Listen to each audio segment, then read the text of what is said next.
Na tumai hujambo na buheri wa afya kabisa, mtazamaji wa Msuya Online TV. Karibu kwenye update mbalimbali za kimichezo pamoja na burudani.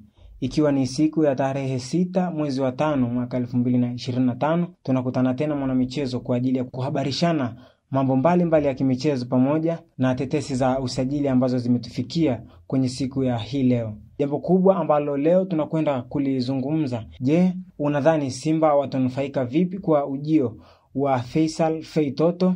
Klabu ya Simba imeweka ofa mezani ili kuhitaji huduma ya mchezaji wa Azam Faisal Feitoto kwa mkataba wa miaka 3 pamoja na signing fee ya shilingi milioni 800, na pia atakuwa akilipwa milioni 50 kwa kila mwezi pamoja na nyumba na gari.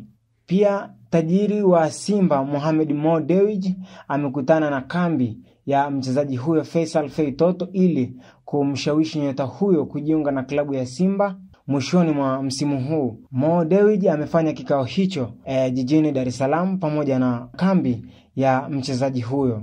Pia ikumbukwe Faisal bado ana mkataba wa mwaka mmoja na miezi kadhaa kwenda kuisha, ambako msimu huu utakapomalizika atakuwa amebakiza mwaka mmoja, lakini matajiri hao wachamazi wamemwahidi kumpa ofa nyingine kubwa zaidi.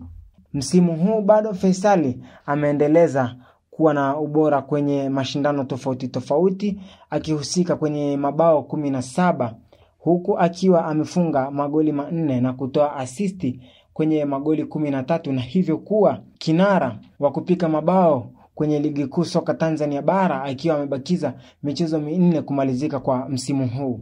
Ni vita ya Simba, Azam pamoja na Yanga na kuonesha namna vinavyopambania kwa jeuri ya fedha kumshawishi kiungo huyo wa Azam Faisal kujiunga na timu hizo. Ikumbukwe Faisal endapo atauzwa kwenda Simba, basi Yanga atanufaika kwa shilingi bilioni 1 kutoka kwa Azam kama sehemu ya makubaliano yaliyowekwa. Kwa taarifa nyingi za kimichezo pamoja na tetesi za usajili, basi usisahau kusubscribe channel yetu ya Msuya Online TV kama ndio kwanza unaanza kuifuatilia. Lakini mimi unaweza ukanipata kwenye mitandao yangu ya kijamii kama Instagram, natumia Msuya_450. Unaweza nako huko ukanipata kwa taarifa mbalimbali za kimichezo pamoja na burudani. Na kufikia hapa hatuna la ziada, tukutane tena wakati ujao.